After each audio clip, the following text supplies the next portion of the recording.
Hello, everybody. It's me, Ross, and welcome back to another edition of the League One Lowdown, where I speak to fans, podcasters, and journalists from each League One club that get their thoughts for the coming season. Today, I'm joined by Lewis Catt from Charlton Live, a Charlton fan.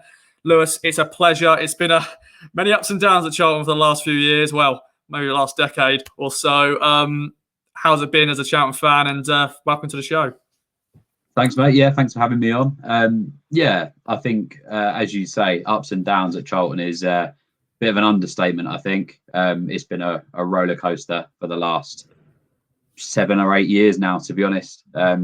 Topsy-turvy ownership under Roland de Châtelet, which led to relegation initially and then promotion back to the Championship, and then eventually him selling, which gave us a little bit of hope and a bit of a feeling like we were going to finally move on from that saga, and then it turned out the saga to follow was even worse. So, it's been very, very up and down, very frustrating, and at times pretty frightening, to be honest, that we'd even have a club to support. Now Thomas Sandgaard has been in for 10 months, just shy of a year now, and the club is in a much better place off the pitch, which is good. And now it's time to push that positivity onto the pitch. Looking forward to the season ahead. And let town fans know who are watching this, Charlton Live, what that's all about, and how that sort of got started and how long you've been doing it for. Yeah, so Charlton Live is a fan-led podcast. Myself and a few friends, hosted by Louis Mendes, and a couple of us all chip in with the big match preview every Thursday as we look ahead to the games, and a review of that game on the Sunday. I've been part of the team for almost 6 years now. Very, very privileged to do so. It's for me as a Charlton fan, something I've always wanted to do is be a part of my football club in some way, and Charlton Live gives me that platform to feel part of it, and it's given me commentating opportunities and match day media opportunities that I'd never have dreamt of having originally. Very, very grateful to be a part of it. And the numbers of listeners have increased drastically over the years. I don't know whether that's because it's been such a roller coaster, but whether we can put those listeners down to the club being in such a mad position.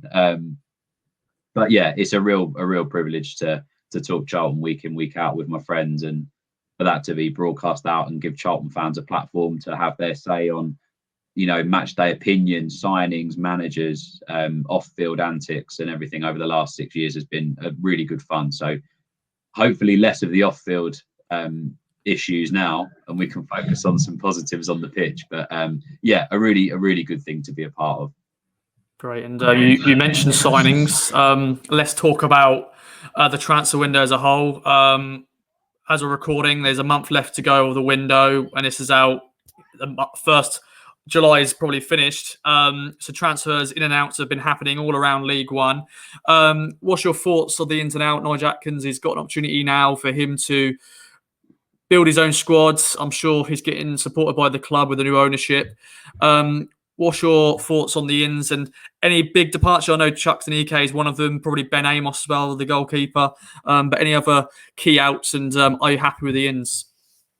Yeah, so, I mean, it's a strange thing with Charlton. Over the last couple of seasons, we've always found ourselves in the summer having to rebuild, generally because of the lack of investment from ownerships gone by. So under de Châtelet, we were always shipping around the free market and the loan market right up to the deadline. We'd always go into the first game of the season fairly undersubscribed. Even when we got promoted back to the Championship, the squad that we had in League One was drastically stronger than the one that started that Championship season.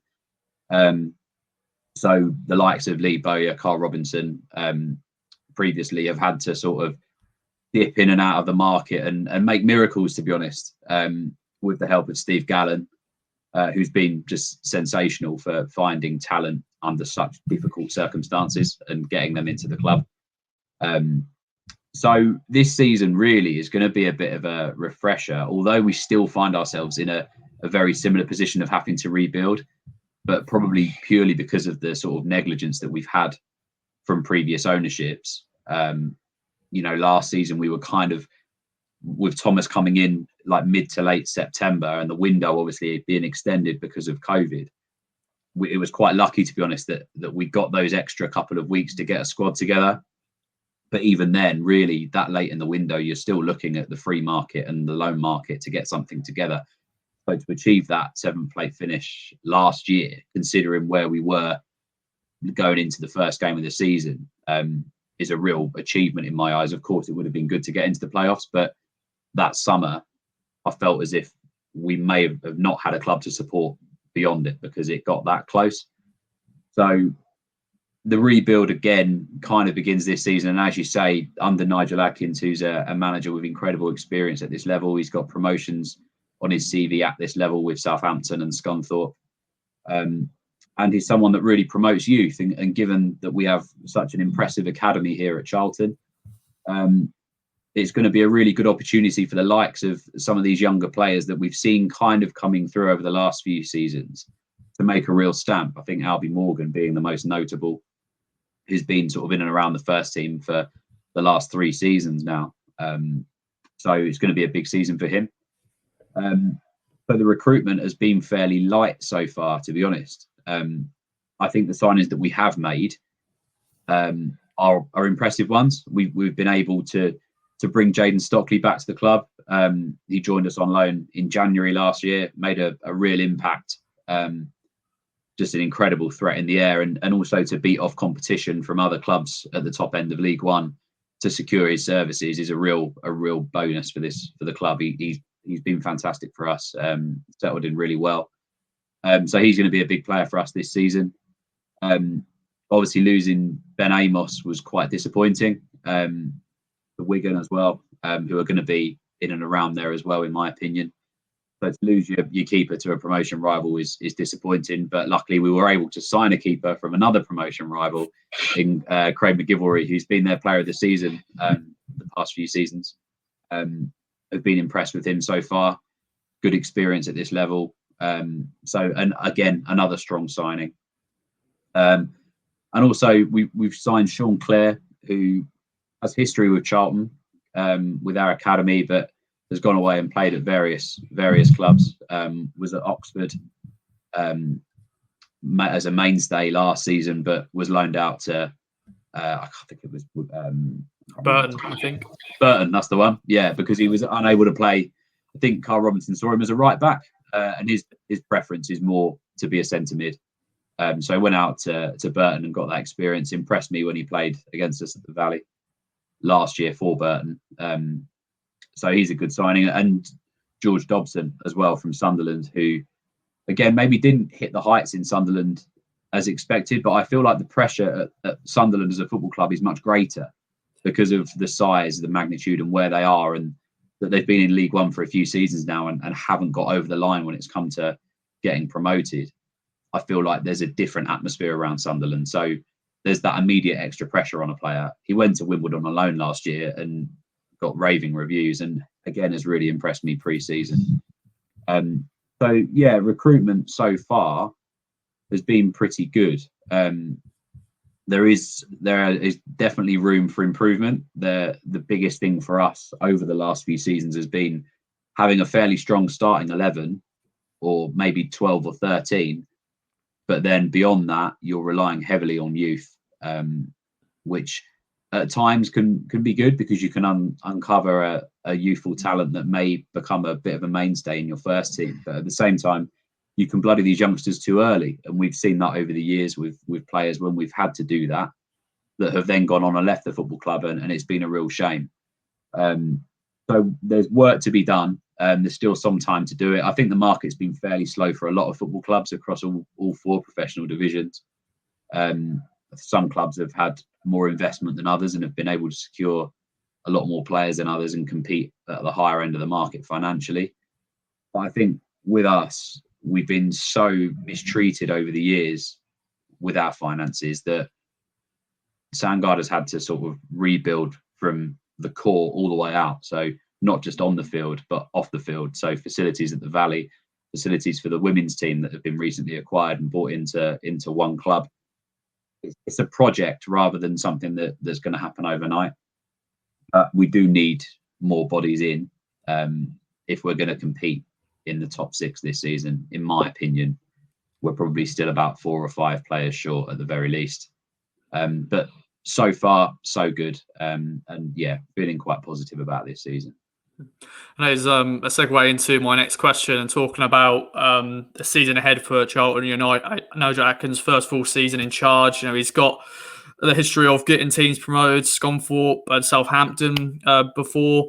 I'm sure he's going to have ambitions. I'm sure the club have got ambitions. They're one of the big clubs in League One. There's us, there's Sunderland, Portsmouth, you can be in that bracket, Wigan, Bolton as well. League One is going to be so open this year. It's going to be so competitive, probably the competitive it's ever been. Is that the aim for yourselves as fans? That the talking point at the moment is that we need to be in the playoffs this year? If not, is that a failure? Or do you think Nigel Atkins will get in a chance to, if he doesn't get into playoffs this year, they'll give him a chance to try to do it next year because he's still building this squad? I think as a club where we are at the moment, we saw the potential last season, given that we almost had like 3 months behind everyone else because we had to recruit so close to the closure of the window when 3 games had been played. You're then getting these players up to speed for match day with no pre-season behind them. We signed the likes of Omar Bogle, Marcus Maddison really late in the window last year. And both they both left in January. They both didn't really come on to make the impact desired, but that was the market that we were playing with.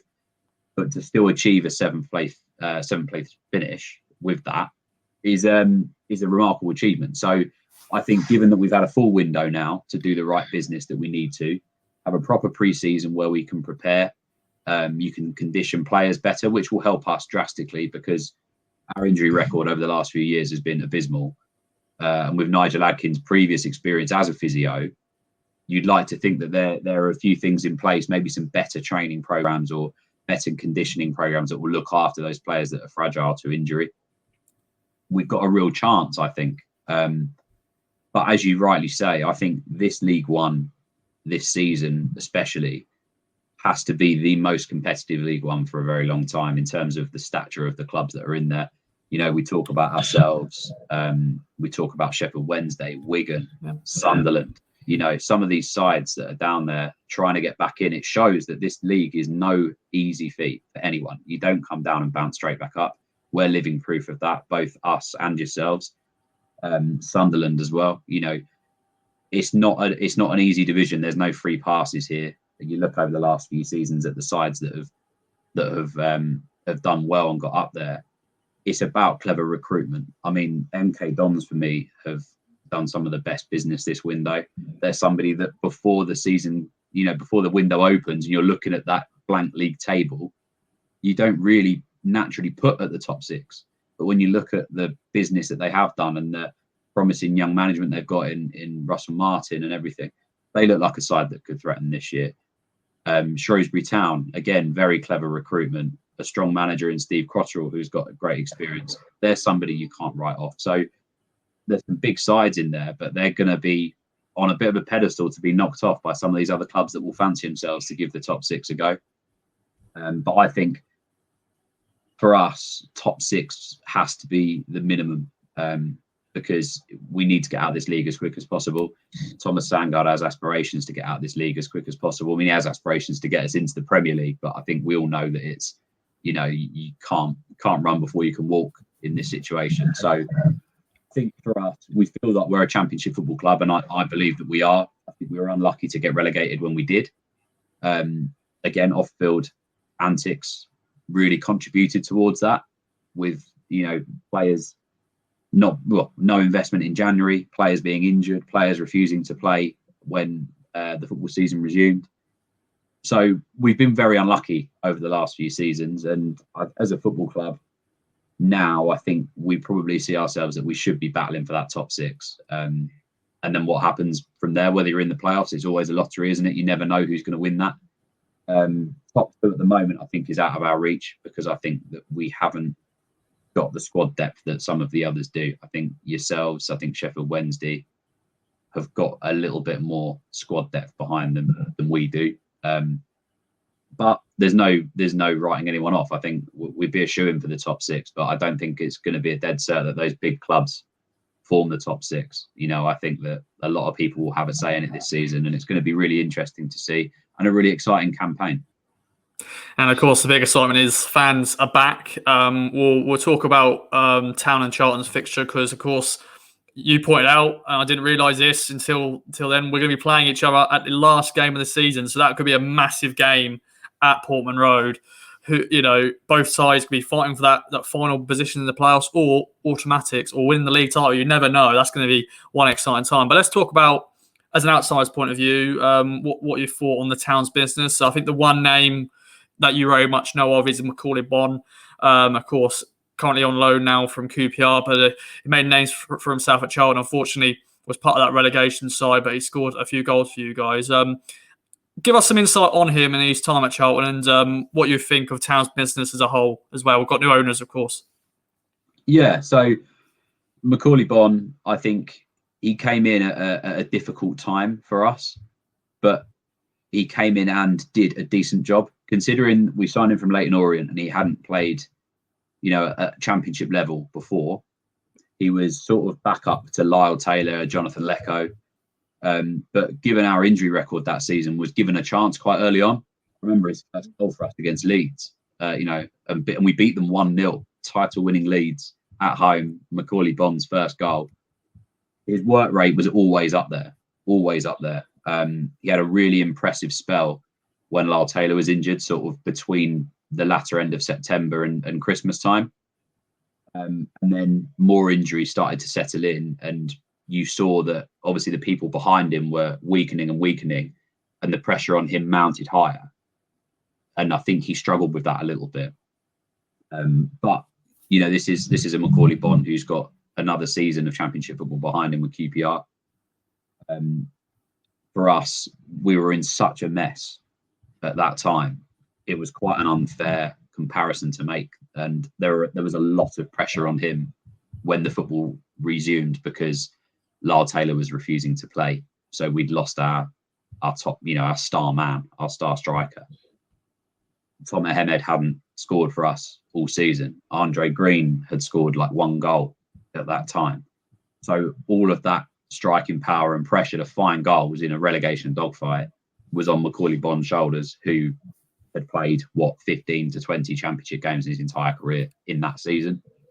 So there was a lot of pressure on it, and he missed a few chances in those games that sort of got fans on his back a little bit, I suppose. But I think that honestly, the football club was in such a state at that time that it was hard to get behind it. And obviously, you know what it's like when a stadium is rocking. And I don't know if you've been to the Valley before, but when the times are tough, that crowd gets behind that team, especially when Lee Bowyer was there.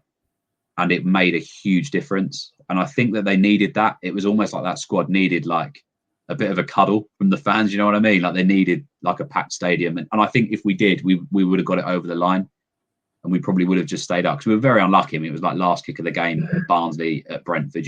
No one would have seen Barnsley beating Brentford at that time. So yeah, Macaulay, I think at League One level will do very well. We didn't get to see him at this level because he left so early on in the window last year, which was a shame because I think he would have had a good season. We'd given him the number 9 shirt.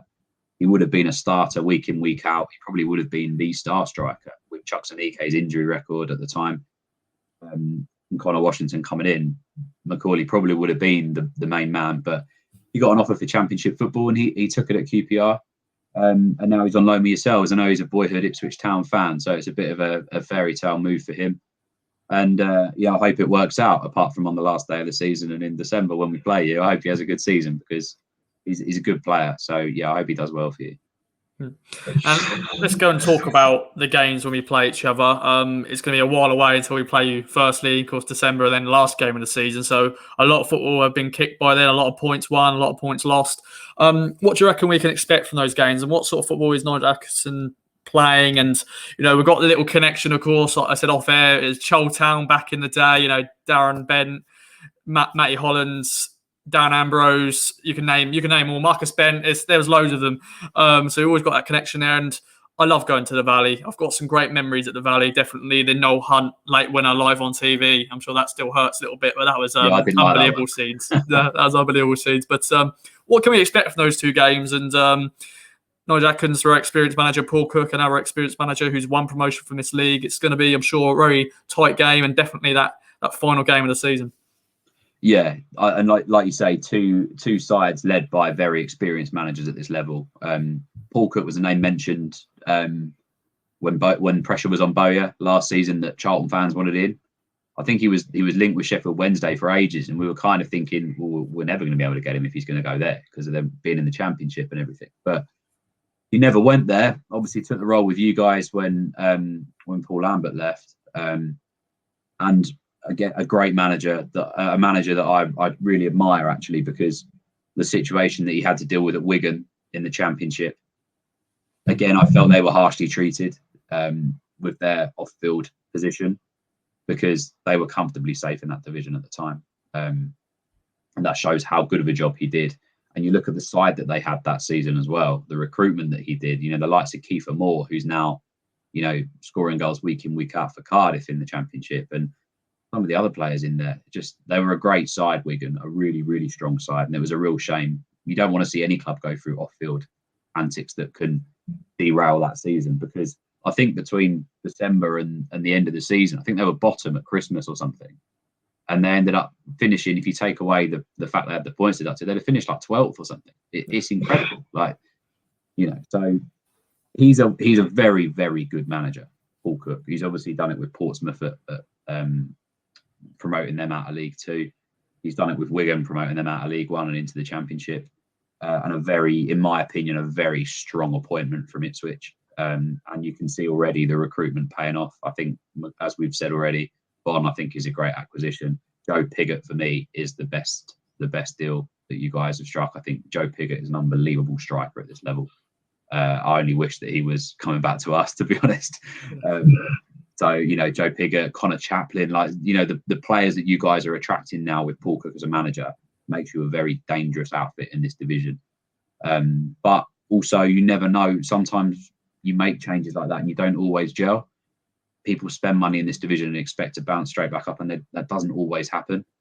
But I think in terms of your recruitment so far on paper, it's probably the best in the division, which for me will lead on to some very highly contested games between the two of us. I think the way that Nigel will play will be what we've seen in pre-season so far, is sort of like possession-based, pressing, attacking football, which, you know, as long as we can shore up a little bit at the back, our attacking players are very impressive. You've got Jaden Stockley as an aerial threat, and the likes of J.R. Simi and Albie Morgan putting balls into him. That's going to be an immediate threat.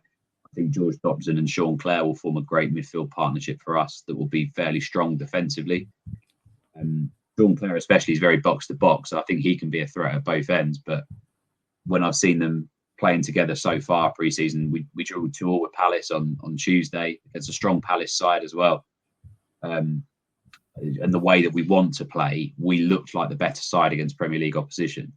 So although on paper we've still got quite a young and experienced team there, I think that there's the way that we can play and the way that Nigel Atkins can get the best out of young players will make us a threat in our own right. So yeah, I mean, Paul Cook is a bit more, with his style of football, he can be a little bit more defensive sometimes. I've not seen a huge amount of how he's played at Ipswich because of the restrictions, you know, not being able to go, and just seeing those little 10-second highlight reels that you see. But I think they'll both be very highly contested games, and I'd like to see both of us in the top six come the end of the season, because you want to see these stature of clubs getting out of League One. But the truth is, it's just not that easy anymore. You know, the competitive level and the standard is improving, and there are more teams that are having a say year after year. So yeah, that last game of the season at Portman Road is going to be a big one to watch. There's a lot of football to be played between, isn't there? But if we're both sat in the top six at that time, one might be chasing autos last day of the season, might be trying to determine where you finish in that top six and see who you're going to end up playing in the playoffs. Yeah, a big game. But there's a lot of them. You know, there'll be another 23 games against opposition that are going to be tough. But yeah, those teams that are going to be in and around the top six, we're going to see some really good games contested in this division this year. And Charlton and Ipswich will be right at the top of that, I think. No, just while you're chatting there, I'll quickly just check the date of the when we travel to the Valley. It's on a Tuesday night, so that will be under the floodlights at the Valley. I'm sure Town fans are a little bit disappointed it's not on a Saturday. I'm sure there's a lot of London-based Town fans anyway, but I'm sure it's always nice Saturday afternoon travelling to South London, taking on Charlton. I'm sure those games are going to be very, very entertaining indeed. You never know. Surely the final day will be on telly as well. So more history will be making. But, well, Lewis, it's been a pleasure talking all things Charlton with you. Anything else you'd like to add before we wrap up? No, mate. No, just good luck for the season, apart from when you play us. Yeah, big season ahead for both teams. And, let's hope we both have a strong one. Yeah, bring it on. There we go then. Well, it's been a pleasure, Lewis, and thank you everybody for watching. Charlton fans, Town fans, let us know in the comments down below your thoughts for the coming season ahead. And I'm sure we'll be back for another edition of the League One Lowdown very soon. So see you then. Bye for now.